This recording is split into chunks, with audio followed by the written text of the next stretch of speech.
రేపు మనల్ని మనం పరీక్షించుకుంటూ యోగ్యమైన విధంగా ప్రభు యొక్క బల్లలో మనం పాలు పంపులు పొందేవారంగా ఉందాం. యాకోబు పత్రిక మన వాక్య ధ్యానము నిమిత్తమై యాకోబు పత్రిక 3వ అధ్యాయము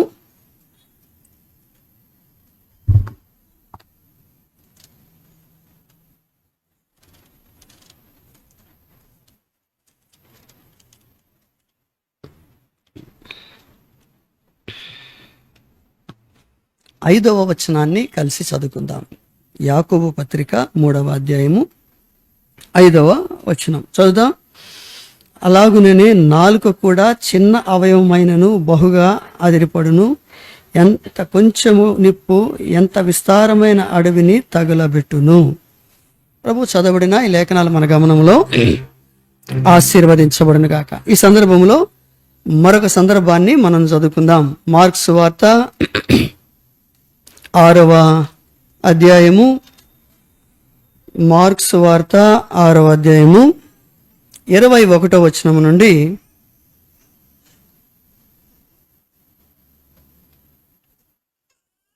27వ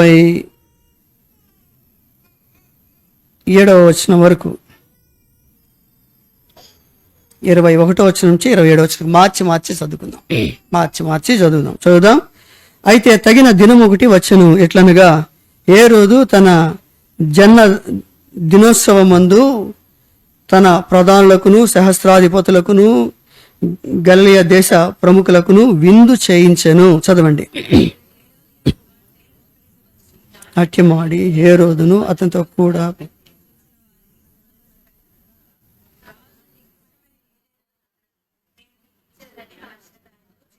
మరియు నీవు నా రాజ్యములో సగము మట్టుకు ఏమి అడిగినను నీకు ఇచ్చదనని అతడు ఆమెతో ఒట్టు పెట్టుకొనెను.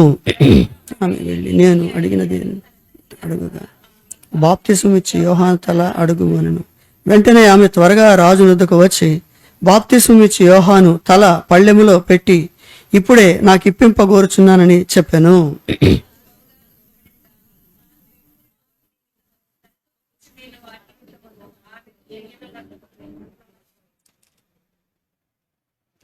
ప్రభువైన యేసుక్రీస్తు వారి యొక్క శరీర రక్తాలకు సాదృశ్యంగా ఉన్న రొట్టె ద్రాక్షరసంలో మనం పాలు పంపులు పొందక పూర్వము కొరింథీయులకు రాసిన పత్రికలో పౌలు తెలియజేస్తున్నట్లుగా మనలను మనమే పరీక్షించుకునే ఎడల, మనలను విమర్శించుకునే ఎడల తీర్పు పొందకపోవుదుము అని అంట. అంతేకాకుండా ఇది ప్రభు శరీరమని ప్రభు రక్తమని వివేచింపక తిని త్రాగువాడు తనకు శిక్షావిధి కలుగుటకే తిని త్రాగుచున్నాడు అని వ్రాయబడతా ఉంది. కనుక ప్రభు అయిన యేసుక్రీస్తు వారి యొక్క శరీర రక్తాలకు సాదృశ్యంగా ఉన్న ఈ రొట్టె ద్రాక్షరసంలో యోగ్యమైన విధముగా మనం పాలు పొందవలసిన వారం అంటున్నాం. దాని కొరకు ప్రతిసారి మనము దైవ సన్నిధిలో దేవుని లేఖన భాగాల్ని మనం జ్ఞాపకం చేసుకుంటాం, వాక్యాన్ని ధ్యానం చేస్తాం. ఒక్కొక్కసారి ఒక్కొక్క విధముగా పరిశుద్ధాత్ముడు మనతో ఆయన మాట్లాడుతూ వస్తుంటారు. ఈరోజు ప్రభు మనకిచ్చిన కృపను బట్టి యాకోబు పత్రికలో మనం 3వ అధ్యాయంలో చూస్తున్నాము, నాలుక గురించి వ్రాయబడతా ఉంది. చూడండి, 3వ అధ్యాయం 5వ వచనంలో అలాగుననే నాలుక కూడా చిన్న అవయవమైనను బహుగా అదిరిపడును అని చెప్పి వ్రాయబడతా ఉంది. బహుగా అతిశయించును అని కింద కదండి, అది రాసిందా? అతిశయపడును అంటే అతిశయము అని అంటే ఏంటండి చెప్పండి? గర్వం కదండి. అతిశయం అంటే గర్వము. అంటే మన శరీరంలో ఉన్న నాలుకకు ఉన్న గొప్ప లక్షణం ఏంటండి? చెప్పాలి. మీరు మాట్లాడకపోతే చెప్పండి, చక్కగా చెప్తా ఉండండి. గర్వము. నాలుకకున్న లక్షణము గర్వం అన్నమాట అండి. కనుక చూడండి, ఈ గర్వం అనేది సర్వ శరీరాన్ని కంట్రోల్ చేస్తుందంటండి. అది కదండి. నాలుక చిన్న అవయవమైనను ఏం చేస్తుందంటండి?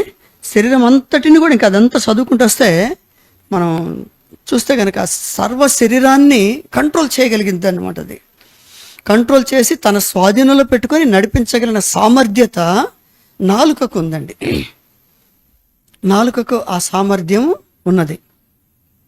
నాలుకకు ఆ సామర్థ్యం ఉంది కనుక ఈ నాలుకను చాలా జాగ్రత్తగా మనం కాపాడుకోవాల్సిన వారమై ఉంటున్నాం. కొంతమంది కొన్ని పరిస్థితుల్లో మానసికంగా దెబ్బతిన్న వాళ్ళు, తర్వాత లోకములో దెబ్బతిన్న వాళ్ళని,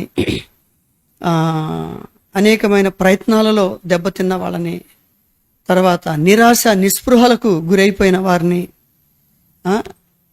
అనేక సమస్యలతో సతమతం అయిపోతున్న వారిని, ఇలాంటి వారి కొరకు కొన్ని ఇన్స్టిట్యూట్స్ లాగా ఏర్పాటు చేస్తారు. వాటికి ఏమని పేరు పెడతారంటే మోటివేషన్ అని చెప్పి పెడతారు.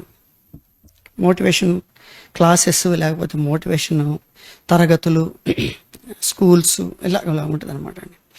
అక్కడికి వెళ్ళిన తర్వాత వాళ్ళు మనతో మాట్లాడే విధానము, వాళ్ళు మనతో చెప్పే విధానాన్ని బట్టండి మనం చాలా మోటివేట్ అయిపోతూ ఉంటాం. చాలా మోటివేట్ అయిపోతుంటాం.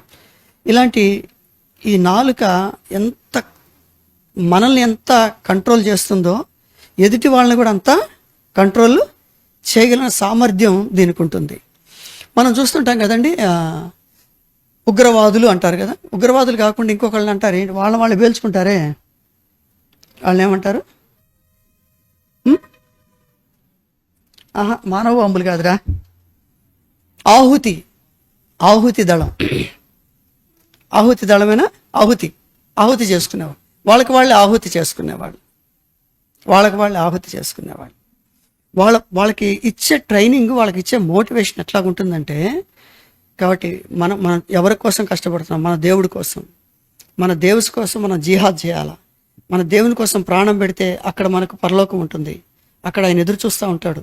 కనుక మన ప్రజలను మనం ఇక్కడ కాపాడుకోవాలి, మన ప్రజలకు మనం క్షేమం కలిగించాలి, మన ప్రజలను మనం ఎంతగానో చేయాలి అని మోటివేషన్ చేస్తావు. ఇదిగో ఈ వ్యక్తి వలన మనకు చాలా అడ్డంగా ఉంది, ఈ వ్యక్తిని మనం లేకుండా చేయగలిగితే, ఆ వ్యక్తిని కనుక మనం చేయగలిగితే మన ప్రజలకు ఎంతో క్షేమం కలుగుతుంది. అసలు మనకు కాదులే, మనకు చేత కాదులే అండి అదంతా.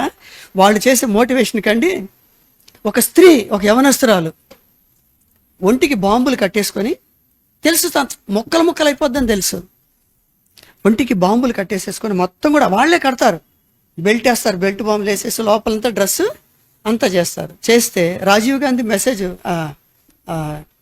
ఏమంటారు దాన్ని, స్పీచ్ ఇస్తూ ఉన్నాడు. రాజీవ్ గాంధీ ప్రధానమంత్రి ఇస్తా ఉంటే దగ్గరికి వెళ్ళి పూలదండ వేస్తున్నట్లుగా నొక్కేసుకుంది. తనకు తెలుసు చచ్చిపోతానని. కానీ ఎంత మోటివేషన్ అంటే, చచ్చిపోవటానికి కూడా రెడీ చేసేస్తారు, ఇష్టంగా చచ్చిపోతారు అంతే వాళ్ళు. అంత మోటివేషన్ ఉంటుందన్నమాట. ఇంకేమిలా బతికితే దానికోసమే బతకాలిక. విమానాలను అంతే కదండి, అది హైజాక్ చేశారు కదండి అమెరికాని, టవర్స్ని కాల్చేయటానికి. వాళ్ళకి తెలుసు, దాంట్లో ఎక్కిన వాళ్ళకి ఈ విమానం వెళ్ళిపోయి ఆ టవర్స్ని కొడితే మేము కూడా కాలిపోతామని. కానీ ఆ కాలిపోయేటప్పుడు ఏమంటున్నారండి వాళ్ళు, జిహాద్ అనుకుంటా వెళ్ళి గుద్దేసేసి, నేను చచ్చిపోతున్నాం మా అభిప్రాయాల కోసం, మా యొక్క తీసుకున్న నిర్ణయాల కోసం మేము చచ్చిపోతున్నాం సంతోషంగా అర్పించేసేసుకుంటారు. అంతగా వారిని మోటివేట్ చేసింది ఏంటంటే, అంతగా వాళ్ళని తిప్పివేయగలిగింది ఏంటంటే ఏంటి చెప్పండి? నాలుక. ఒక్క నాలుక, చిన్నది నాలుక, చిన్న నాలుక కనపడదు, లోపల ఉంటా ఉంటుంది, ఇది కనపడదు. కానీ ఎంత చేస్తుందంటే అసలు ఇక అంతగా మనలను ఆకట్టుకుంటుంది, ఆకర్షించేసుకుంటుంది, లోబరి చేసుకుంటుంది. అందుకని అంటాడు, ఇది ఏంటంటండి, చదువుతాం చూడండి, అది ఎలాంటిదంటే యాకోబు రాసిన పత్రికలో అది దాని యొక్క లక్షణం ఎలాగా యాకోబు చెప్తున్నాడంటే, అది 6వ వచనం చదవండి.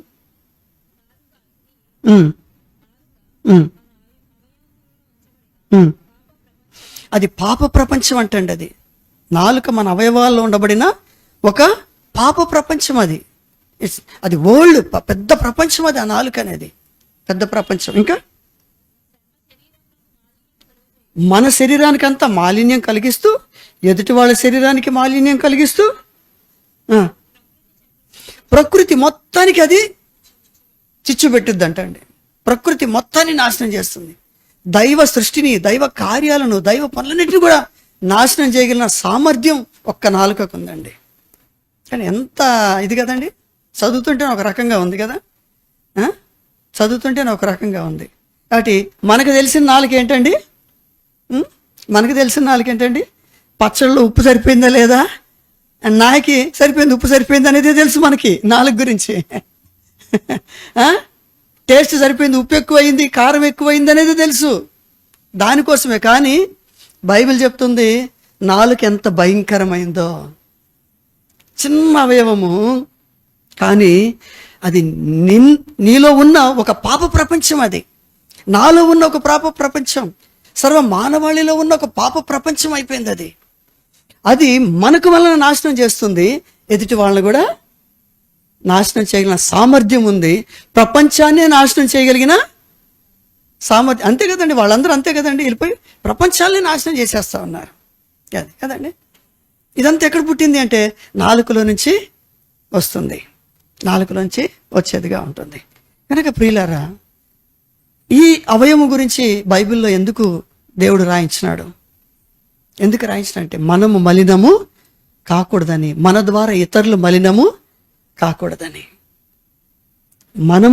మనకు మనముగా నాశనం చేసుకోకూడదని, మన ద్వారా ఇతరులు నాశనం కాకూడదని, ఇతరులకు నాశనం కలుగ చేయకూడదని ఈ అవయవం గురించి ప్రభు రాస్తూ వచ్చిన వానిగా ఉంటున్నాడు. చాలు, ఇంతవరకు నాలుక గురించి అంతవరకు మనకు ఒక అండర్స్టాండింగ్ వచ్చేసింది. ఇప్పుడు మనము మళ్ళా అక్కడికి పోదాం, మార్కు సువార్తలోకి వెళదాం. చిన్నగా 4 మాటలు చెప్పి నేను ప్రభు బలలోనికి వెళ్ళిపోదాం. మార్కు సువార్తలోకి పోదాం, 6వ అధ్యాయం. బాప్తిస్మం ఇచ్చి యోహాను యేసుప్రభు వారికి 6 నెలలు పెద్దవాడు. యేసుప్రభు వారికి అంటే 6 నెలలు ముందు పుట్టినవాడు. యేసుప్రభు వారి యొక్క మార్గాన్ని సిద్ధపరచడానికి వచ్చినవాడు. ఇందాకే మనం చెప్పుకున్నాం కదండి, ప్రతివాని పుట్టుకలో ఒక పరమార్థం అనేది ఉంది. ఊరికే పుట్టించలేదు, దేవుడు తన కొరకు, తన మహిమ కొరకు, తన కార్యములు జరిగించడం వరకే పుట్టించినాడు. అలాగే బాప్తిస్మం ఇచ్చి యోహాను పుట్టించినాడు. బాప్తిస్మం ఇచ్చి యోహాను ఏమంటాడండి? ఆయనకు ముందుగా వెళ్ళుచు మార్గమును సిద్ధపరచుటకు నేను వచ్చాను అని అంటాడు. ఆయన పుట్టించింది అది. ఈ బాప్తిస్మం ఇచ్చి యోహాను హేరోదు దగ్గరికి వచ్చినాడు. హేరోదు దగ్గరికి వచ్చి తాను ఒక పాపం చేస్తా ఉన్నాడు. హేరోదు ఒక తప్పు చేస్తా ఉన్నాడు. చేస్తా ఉంటే దాన్ని గద్దించినాడు. నువ్వు చేస్తున్నది తప్పు, నువ్వు నీ తమ్ముడిని చంపేశావు, నువ్వు చేస్తున్న తప్పు కోసం నీ తమ్ముడిని చంపించేశావు, ఇది కరెక్ట్ కాదు అని చెప్పేసి చెప్తా ఉన్నాడు. అది ఈ తమ్ముడు భార్యకి నచ్చలా, హేరోదియకి నచ్చలా. ఆమెకి ఆ మాటకు వచ్చి వాళ్ళ తప్పుని ఎత్తటం అనేది తనకి నచ్చట్లేదు అస్సలు. మాటికి నా తప్పులు చూపిస్తాడా అని అట్లాగా తనకు ఒక రకమైన పగ పెంచుకొని ఎట్లా దొరుకుతాడా అని చూస్తూ ఉంది. బాప్తిస్మం ఇచ్చిన యోహాన్ని ఎట్లా సాధించాలి, ఎలాగ అతని మీద కక్ష సాధించాలి అనుకుంటా ఉంది. ఈలోపు ఏమైంది? 21వ వచనంలో హేరోదు యొక్క పుట్టినరోజు ఒకటి. మనం పుట్టినరోజులు వస్తే మామూలుగా ఉండం కదండి, పార్టీలని అసలు ఏం కల్చరో ఏమో అసలు నాకు చాలా చిరాకు వేస్తుందండి అసలు. కొంతమంది జన్మదినం, పుట్టినరోజు అంటే కేవలం యేసు ప్రభువులో తిరిగి జన్మించిన రోజు అండి. నువ్వు పాపం, దావీదు అంటాడు, నేను పాపములో పుట్టినవాడిని, పాపములోనే నా తల్లి నన్ను గర్భం ధరించింది అని అంటాడు. అందుకని నాకు పుట్టినరోజుకి ఎవరిని విషెస్ చేస్తే నేను చెప్పేసినాను, ఎవరు నాకు విషెస్ చేయొద్దు, నాకు అసలు నాకు అది ఇష్టం ఉండదు, వద్దు అసలు ఎవరు నాకు విషెస్ చెప్పొద్దు అని చెప్పి అసలు వద్దు, నేను మర్చిపోయాను అసలు. ఎందుకు అది ఒకటి కేక్ ఒకటి తీసుకొచ్చేసేసి ఆడు బుక్కకు పూసి, ఈడు మూతికి పూసి, ఆడు ముక్కుకు పూసి, ఏం పనులండి ఇవన్నీ, పిచ్చి పనులన్నీ. పార్టీ ఇవ్వ అని వాళ్ళు అడగటం, పొద్దున్నే మనకి మెసేజ్లు పెట్టడం, హ్యాపీ బర్త్డే అని ఇంగ్లీష్ మాటలు ఒకటి. హ్యాపీ బర్త్డే అని, ఆడు పుట్టిన దానికి హ్యాపీయా? ఆడు పుడితే హ్యాపీ అండి, హ్యాపీ బర్త్డే అని అంటారు. కడుపులో ఆడి మీద బోల్డ్ ఉంటుంది పాక, ఇది ఎందుకు పుట్టాడు అని, కానీ హ్యాపీ బర్త్డే అంటారు. ఇది ఒకటి పెట్టుకుంటారు, హ్యాపీ బర్త్డే పెట్టుకొని చేస్తూ ఉంటారు. అట్లాంటి హ్యాపీ బర్త్డే వచ్చింది మనోడికి, హేరోదికి. ఈయన ఆగట్లే ఇక్కడ, మొత్తానికి చెప్పేసుకుంటున్నాడు. ఇక నా పుట్టినరోజు ఎప్పుడు తెలుసా అందరూ చెప్పుకుంటాం మనం. ఎందుకని? వాళ్ళందరూ హ్యాపీ బర్త్డే చెప్పాలి మనకి. అందరు విషెస్ చేయాలి, అందరు మనల్ని కనపరచాలి, అబ్బో చెప్పాలి. ఈ రోజు నాకు ఎన్ని మెసేజ్లు వచ్చినాయి తెలుసా? హ్యాపీ బర్త్డే ఎంతమంది చెప్పారు తెలుసా? ఎంతమంది ఫోన్లు చేసి విషెస్ చేశారు తెలుసా? ఇదండి బతుకు. ఈయన కూడా అట్లాగే సహస్రాధిపతులు పిలిచాడంట, ప్రధానులు పిలిచినాడంట, ఈరోజు నా పుట్టినరోజున రండి మీరు అందరూ భోజనాలు పెడతాం మీకు అని చెప్పి మొత్తానికి వెనకోండి ఇంటి ముందు అందరినీ మొత్తాన్ని పోగేసినాడు. పోగేసేసి చూడండి నాలుక చేసే పని గురించి చెప్తున్నా. పాప ప్రపంచం అని చెప్పినా కదా, నాలుక. ఇది చూడండి ఏం చేసిందంటే, బాగా వినండి, నాలుక ఎప్పుడు పనిచేస్తుందో నేను మీకు చెప్తాను. నాలుక ఎప్పుడు పనిచేస్తుందో మీకు చెప్తాను. అదే సబ్జెక్ట్ ఈరోజు. బాగా గుర్తుపెట్టుకోండి ఒక్క మాట మీకు. నాలుక ఎప్పుడు పనిచేస్తుందంటేనండి, ఏది బాగా గుర్తు మనకు సంతోషాన్ని కలిగిస్తుందో, బాగా గుర్తుపెట్టుకోండి, మనకి ఏది సంతోషకరమైనదో, ఏది మనలో సంతోషాన్ని కలిగించి మనకి వెంట్రుకలు లెక్కబొడుచుకునే పరిస్థితి తీసుకొస్తుందో దానిని ఆధారం చేసుకొని పనిచేసేదే నాలుక. గుర్తుపెట్టుకోండి, అర్థమైంది కదండి?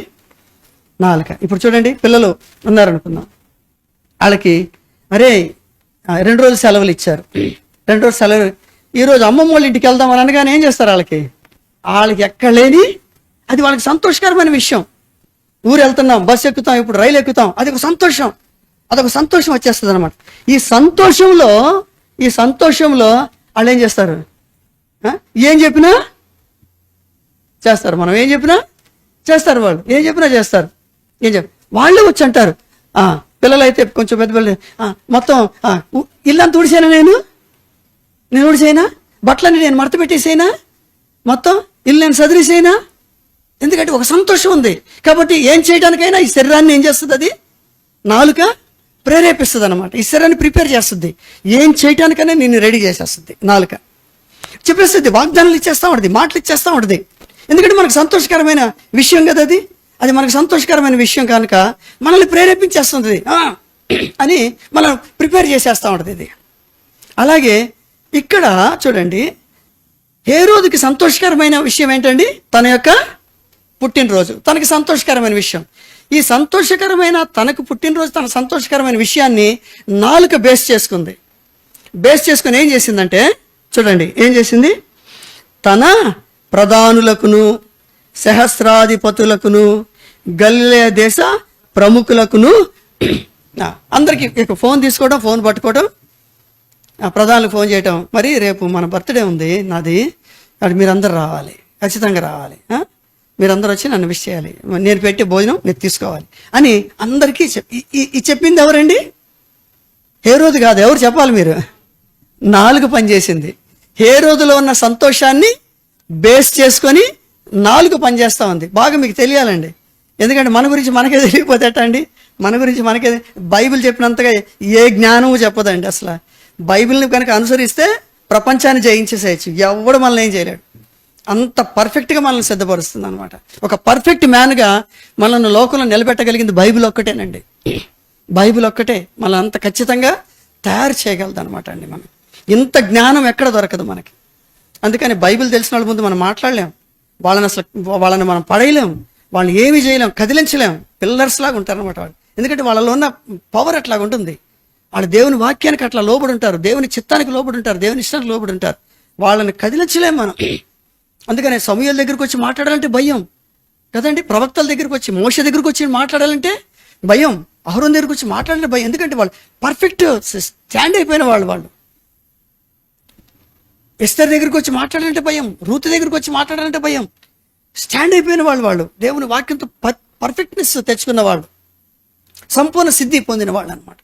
దేవుని వాక్యంతో యేసు ప్రభు దగ్గరికి వచ్చి మాట్లాడంటే భయం, పౌల దగ్గరికి వచ్చి మాట్లాడాలంటే భయం, కదిలించలేం వాళ్ళని కదండి. ఎంత ఇది అట్లాగా మనల్ని స్టాండ్ చేస్తుంది అనమాట.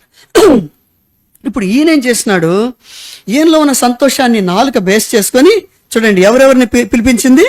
ప్రధానులను, సహస్రాధిపతులను, గలిలయ దేశపు ప్రముఖులందరినీ ఆ విందుకు ఆహ్వానించేటట్లుగా చేసింది.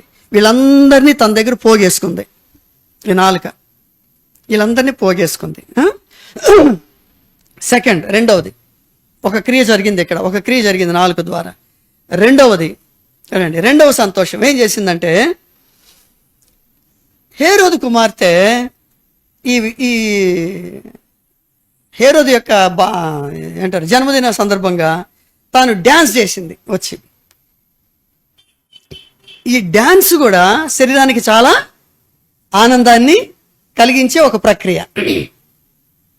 ఏమండి, తాను డ్యాన్స్ చేయటం ఇక హేరోదుకి చాలా ఆనందం, తన శరీరానికి చాలా ఆనందం అనిపించింది.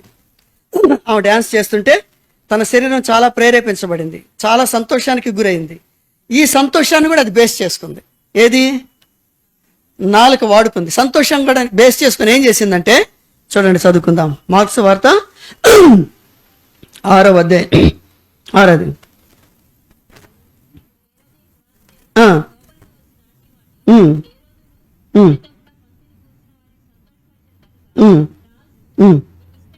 చూడండి, ఇక వెంటనే ఇప్పుడు నాలుగు పనిచేస్తుంది. శరీరానికి సంతోషం వచ్చింది, ఆ సంతోషాన్ని బేస్ చేసుకొని నాలుగు పనిచేస్తుంది. ఏముంది? నీకు ఇష్టమైంది ఏదో నన్ను అడుగుము, దాన్ని నేను నీకు ఇచ్చేదను. ఇంకా ఆగల, ఇది ఇంకా ఆగల. మరియు నా రాజ్యంలో సగం మట్టుకే అడిగినా కానీ నేను నీకు ఇచ్చేదను అని చెప్పేసి కమిట్ అయిపోయింది. శరీరాన్ని నాలుక కుమార్తెకు కమిట్ చేసేసింది. కమిట్ అయిపోయాను చూసి అంటారు చూసా, కమిట్ అయిపోయాను నేను, ఇక నేనేం చేయలేను, కమిట్ అయిపోయాను. నిన్ను కమిట్ చేసేది ఏంటిదండి? నీ నాలుకే. మాట ఇచ్చామండి, తప్పులేము, మాట ఇచ్చాము. ఎక్కడి నుంచి వచ్చింది మాట? నాలుక నుండి. నీ శరీరం, నీకు ఆనందం, ఒక ఆనందం ఉంది కదండి, ఆ ఆనందాన్ని బేస్ చేసుకొని మాటలు ఇచ్చేస్తుంటాం. ఇక మాట ఇచ్చేస్తుంటాం అనమాట. అది నాలుక ఏం చేసింది? మాట ఇచ్చేసింది. ఎవరికి? హేరోదు కుమార్తెకి మాట ఇచ్చేసింది. ఏమని? నీకు ఏది ఇష్టమో అడుగు, ఇచ్చేస్తా. నా రాజ్యంలో సగం మట్టుకు ఏం కావాలో చెప్పు, అడుగు, ఇచ్చేస్తాను అని చెప్పేసేసి ఈ నాలుకకు, అది నాలుకంటే ఇందాకేం చెప్పుకున్నాం? పాప ప్రపంచం. అంతేకాకుండా ఇంకొక పేరు కూడా ఉంది నాలుగు. ఏంటండి? అతిశయ గర్వం కదండి, గర్వం కదండి, గర్వం, అతిశయం, గర్వం. ఇవన్నీ ఎవరి లక్షణాలండి? సాతాను లక్షణాలు. కనుక సాతాను పనిచేస్తూ ఉంటాడు, నాలుక పనిచేస్తుంది. ఇంకా చెప్పాలంటే సాతాను నాలుకను మన శరీరంలో జరిగే కార్యాలను బట్టి ఎలా వాడుకోవాలో, ఆ నాలుకని ఎట్లా ప్రేరేపించాలో అట్లా ప్రేరేపిస్తుంటాడు. ఇప్పుడు వెంటనే హేరోదు కుమార్తె ఏం చేసిందంటే, సాతాను, నువ్వు ఏదో డాడీ నాకు పోగులు కుట్టించు, దండలు కుట్టించు, పట్టాలు కుట్టించు అని అడుగుతావు. అది కాదు, పద అమ్మ దగ్గరికి బా. ఎందుకంటే అది పగతో ఉంది, అది అక్కడ మంచి రగిలిపోతా ఉంది. ఎందుకంటే దాని తప్పులని చెప్తున్నాడు కదా, బాబు తీసుకొచ్చావను, అక్కడికి బద అని అక్కడికి తీసుకెళ్ళింది కుమార్తెని. తీసుకెళ్తే ఆ కుమార్తె ఏమడిగింది? అమ్మా నేనేం అడగను, డాడీని ఏం అడగను అని అంది. అప్పుడు వెంటనే ఆమె ఏమంది తెలుసునండి? బాప్తిస్మమిచ్చు యోహాను యొక్క తల కొట్టించిమ్మను అనండి. సరేనండి, ఈ నాలుక అద్భుతంగా దేవుని పని చేస్తూ, దేవుని కార్యాలు చేస్తున్న వాటన్నిటిని ఆపుకుంటూ వచ్చేస్తుంది. బాప్తిస్మిచ్చు యోహాను తిరుగులేని వ్యక్తి, అద్భుతంగా దేవుని చేతిలో వాడబడుతున్న వ్యక్తి, బలంగా వాడబడుతున్న వ్యక్తి. ఆ పని జరగకుండా ఆపించేసేయాలి. కనుక ఈ నాలుక ఎక్కడి నుంచి ఎక్కడికి వెళ్ళిందో చూడండి. ఇప్పుడు హేరోది ఏం చేసిందంటే, వాళ్ళ కుమార్తెకి చెప్పగానే ఆమె త్వరపడుతూ వచ్చేసిందంట. వచ్చేసి చెప్పేసింది. ఏమనంది చూడండి, చదవండి. త్వరగా రాజునద్దకు వచ్చి బాప్తిస్మిచ్చి యోహాను తల పళ్ళెములో ఇప్పుడే పెట్టి నాకు ఇప్పించగోరుచున్నాను. ఆఖరికి ఎక్కడికి వెళ్ళిందండి ఇది? ఈ ప్రేరణ, ఈ సంతోషం, ఈ ఆనందము, ఈ మాటలు ఇచ్చుకోవటం, ఇవన్నీ ఎక్కడికి వెళ్ళిపోయింది? దైవ కార్యాలను మట్టు పెట్టడానికి, దేవుని ప్రణాళికను నాశనం చేయటానికి, దేవుని చిత్తాన్ని పతనం చేసేయటానికి అక్కడికి వెళ్ళి ఎంతో అద్భుతంగా దేవుని పని జరుగుతున్న పనిని బ్రేక్ చేయడం, యోహాను తల తీయించేసేట అక్కడికి వెళ్ళి.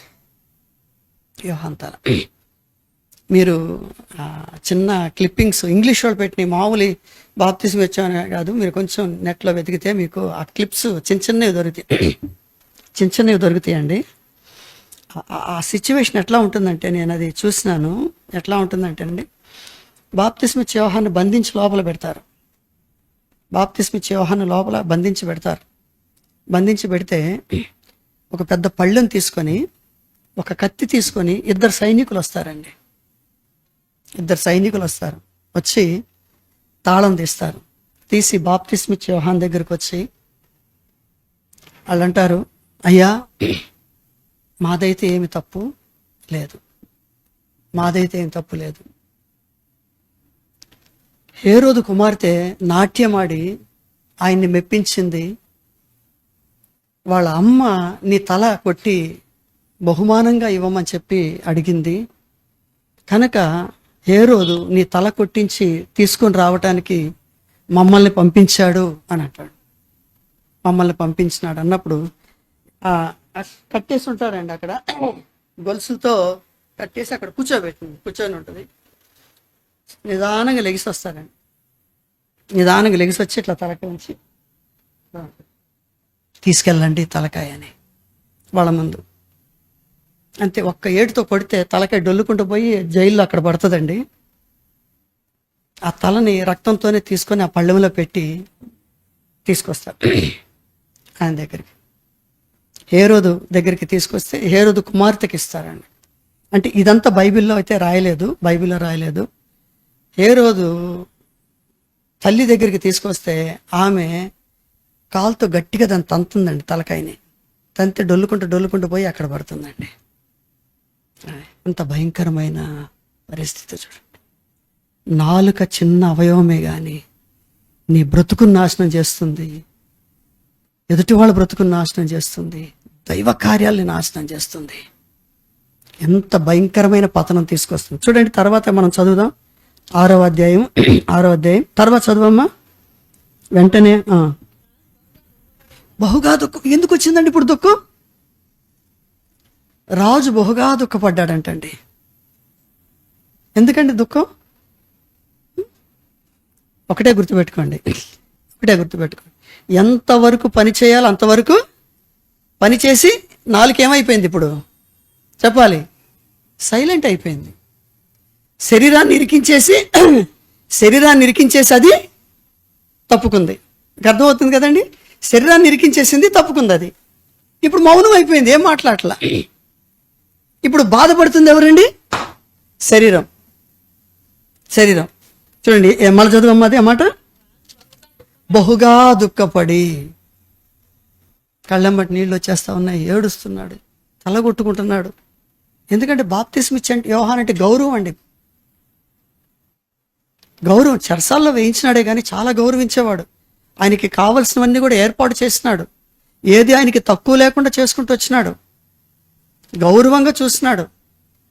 కనుక ఎప్పుడైతే ఇలా కమిట్ అయిపోయినాడో ఏం చేయాలో తెలియక తల కొట్టుకుంటాడు, ఏడుస్తాడు. ఏంటి పరిస్థితి అని. కానీ చూడండి, చదువమ్మా. ఇవన్నీ ఎక్కడండి? అవన్నీ ఏంటి? ఎవరు చేసిన పనులు అవి?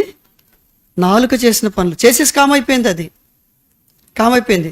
అమ్మా ఇదిగో నా మీద ఒట్టు, నేను నీకేం చెప్పాను చేస్తాను, నా మీద ఒట్టు అని చెప్పేసి నాలుక పలికించింది. తర్వాత ఇదిగో ఇక్కడ ఉన్న కూర్చున్న వాళ్ళందరి ముందు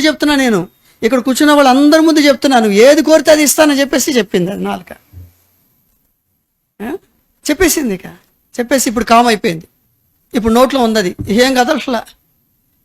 ఇప్పుడు ఏమంటాడండి? రాజు బహుగా దుఃఖపడని గాని తాను పెట్టుకున్న ఒట్టు నిమిత్తమును తనతో కూర్చున్న వారి నిమిత్తమును ఈయనొల్లక పోయెను. అంతే, ఇరుక్కుపోయినాడు. ఇరికించేసింది, కోలుకోలేకుండా చేసింది, బంధించేసింది, నాశనం చేసి పెట్టింది. ఎంత భయంకరమైన హత్యకు కారకుడైపోయినాడు. దైవ కార్యాలకు దైవ కార్యాలు నాశనం చేసిన వాడు అయిపోయినాడు. దేవుని పనిని ముగించేసిన వాడిగా ఉంటున్నాడు. ఎంత భయంకరమైన పని. హేరోదు ద్వారా జరిగించింది ఏంటంటే ఒక్క నాలుక. ప్రియులారా, సామెతల గ్రంథం 21వ అధ్యాయం చదవండి. సామెతల గ్రంథం 21వ అధ్యాయం 23వ వచనం. చదవాలి గబగబా. నోటిని నాలుకను భద్రం చేసుకునేవాడు శ్రమల నుండి తన శ్రమల్లో ఇరికించేస్తుందండి. అనేకమైన ఒత్తిడుల్లో, కష్టాల్లో, అనేకమైన మానసికమైన వేదనలో ఇరికించేస్తుంది. అది తీసుకుపోయి మనల్ని మళ్ళీ ఇరికించేస్తుంది. ఎంత భయంకరమైంది. మళ్ళీ చదవమ్మా. భద్రంగా కాపాడుకునేవాడు శ్రమల నుండి తన ప్రాణాన్ని కాపాడుకుంటాడంటండి. ఏ శ్రమ రాకుండా, ఏ ఒత్తిడి లేకుండా ప్రశాంతంగా ఎవరు జీవించగలరో తెలుసా అండి భూమి మీద? నాలుకను కంట్రోల్ చేసుకోగలిగిన వాడు. చాలా తక్కువగా ఎంతవరకు మాట్లాడాలో, ఇక్కడ ఎంతవరకు మనం మాట్లాడాలో, ఏ మాట ఇక్కడ మాట్లాడాలో, ఏది ఇక్కడ అంతవరకు కంట్రోల్లో పెట్టుకుంటాడో అతడు శ్రమల నుండి, చాలా శ్రమలు, చాలా ఒత్తిళ్ళు, చాలా ఇరుకులు, ఇబ్బందులు, చాలా కష్టాలు, చాలా నష్టాలులో పడకుండా అతడు చాలా ప్రశాంతంగా ఉంటాడండి. గుర్తుపెట్టుకోండి. రెండో విషయం ప్రసంగి గ్రంథంలో ఒక మాట చదువుదాం. ప్రసంగి గ్రంథం 5వ అధ్యాయం 2వ వచనం. 5వ అధ్యాయం 2వ వచనం.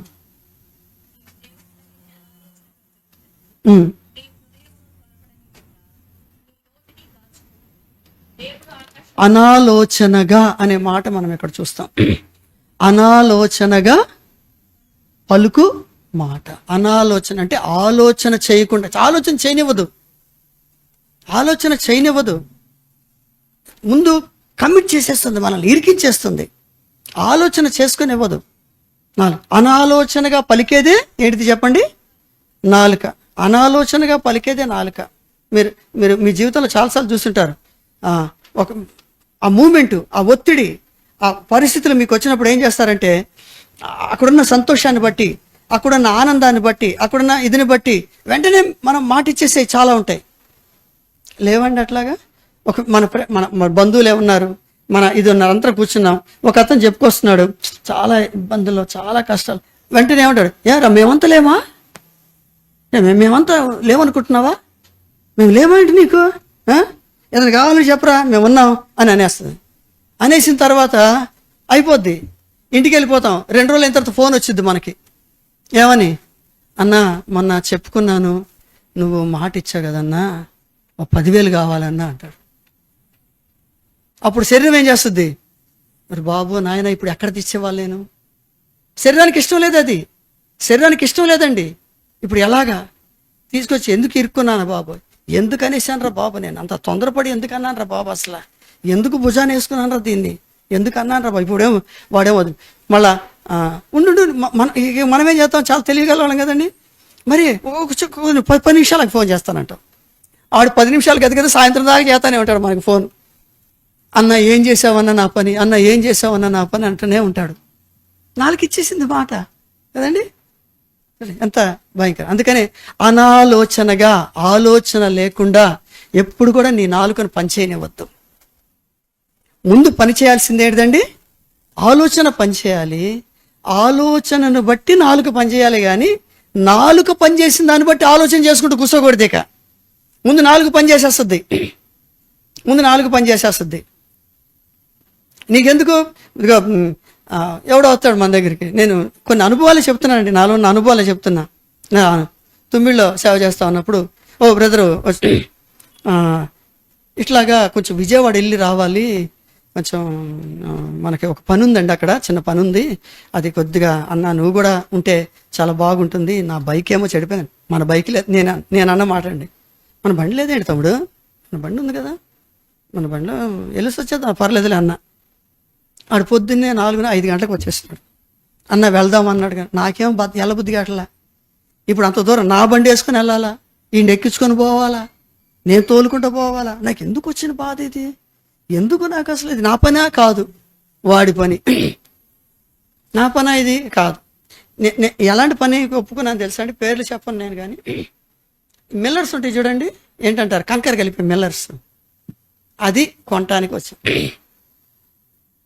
నన్ను తీసుకొని వచ్చినాడు. తమ్ముడు సీను పనిచేసే దగ్గర అక్కడ ఆ సందంతా అయ్యే చేస్తూ ఉంటారు ఇటేపు ఆటో నగర్లో. అక్కడ తీసుకొచ్చి ప్రతి మిల్లర్ దగ్గరికి వెళ్తాం.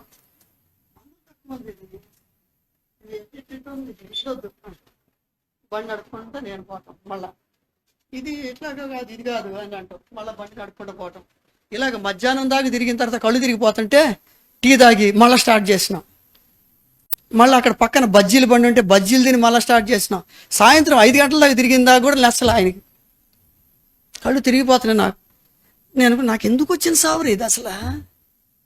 నాకు ఎందుకు వచ్చిన సాగు? ఏంది బండి వేసుకొని నేను ఈడెందుకు వచ్చిన సాగు ఇది అంటే ఇంతగా నా బాడీని ఇరికిచ్చేసింది ఏంటిదండి? నా నాలుక ఇరికిచ్చేసింది నన్ను. ఎంత నష్టం. సాయంత్రం కల్లా అసలు ఇంకొకసారి. కానీ ప్రియులారా, నేను చెప్తున్నాను యథార్థంగా, అప్పటికి నాలుక ఇంత పనిచేస్తుందని నాకు తెలియదండి. నాకు తెలీదు, అంత వాక్య అనుభవం నాకు లేదు. ఈ నాలుక ఇట్ట పనిచేస్తుందని నాకు తెలియదు. అందుకని నేను గ్రహించలేకపోయాను.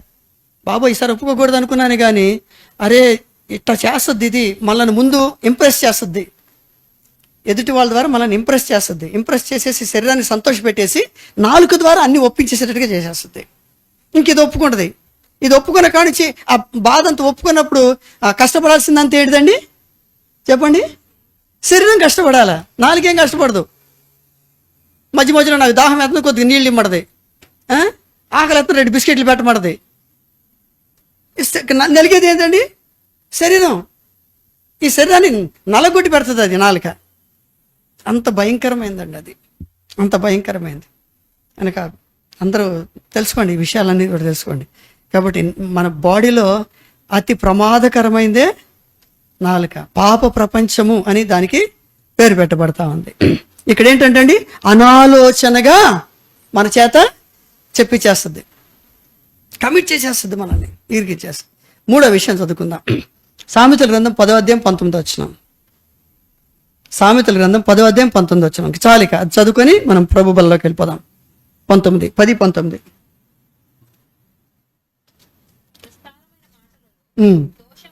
విస్తారమైన మాటలు, ఎక్కువగా మాట్లాడేటట్టు చేస్తున్నాడు సైతాన్. ఇది నాలుక. ఎంతవరకు మాట్లాడాలి, ఎంతవరకు ఉండాలి? ఉండదు. మాట్లాడేసేటివేక. ఎందుకనంటే విస్తారమైన మాటలు మాట్లాడితేనే ఏముంటుందండి? మరి మనలోంచి దోషం రావాలంటే ఏం కావాలి? ఎక్కువసేపు మాట్లాడాలి.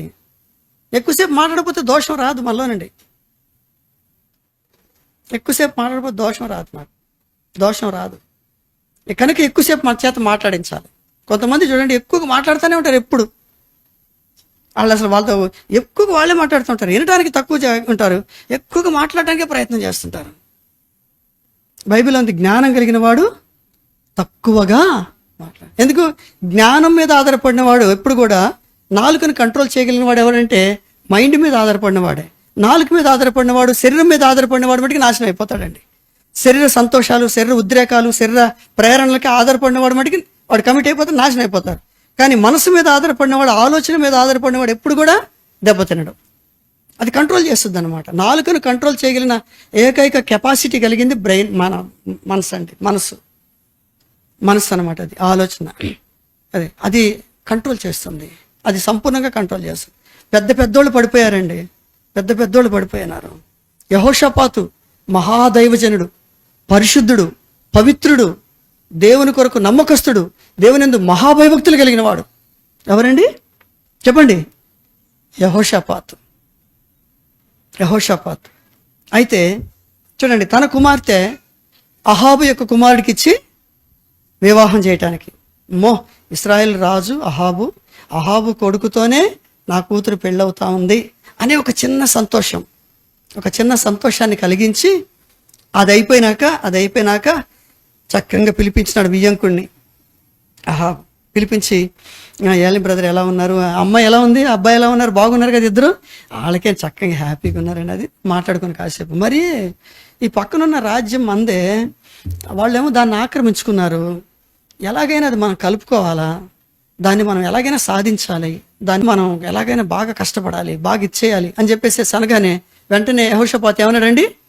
నా జనమే నీ జనం, నా రాజ్యమే నీ రాజ్యం, నా సైన్యమే నీ సైన్యం, నీ కొరకు పని చేస్తాం మేము, ఎంతైనా చేస్తాం, ఓకే రెడీ అని చెప్పేసి అన్నాడు అని కమిట్ చేసేసింది. చేసేసిన తర్వాత అంత అయిపోయిన తర్వాత అహాబ్ ఎవరిని తీసుకొచ్చినాడండి? జాతకం అని చెప్పి వాళ్ళు తీసుకొచ్చినాడు.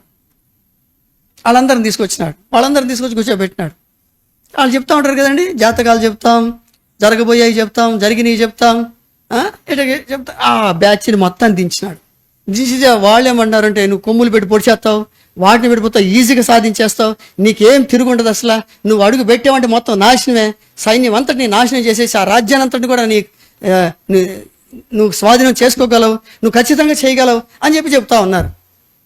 ఇక ఈయన ఆత్మీయుడు కదండి, ఇతనికి లోపల స్టార్ట్ అయింది, ఈ కరెక్టేనా అసలు, ఇది కరెక్టా కాదా అని. అందుకనే మీకు ఆయన పిలిపించిన. ఇక వీళ్ళు తప్పించి దేవుని సేవకులు ఎవరు లేరా, దేవుని జనులు లేరా అని దేవుని దగ్గర అసలు అడుగుదాం అని చెప్పేసి అంటే ఆయన అన్నాడు, నువ్వు గనక వెళితే నాశనం అయిపోతావు. ఇశ్రాయేలు కాపరు లేని గొర్రెల వల్లే పారిపోవటం నేను చూస్తున్నాను. వాళ్ళ చేతిలోకి నేను అప్పగిస్తాడు, మీరు మొత్తం నాశనం అయిపోతారు, కాబట్టి వెళ్ళొద్దు అని చెప్తాడు. వెళ్ళొద్దు అంటామని చెప్పి తను తీసుకెళ్ళి జైల్లో పెట్టినారు. పెట్టిపోయినారు, ఇద్దరు యుద్ధానికి పోయినారు. పోతే ఏమైపోయినారండి?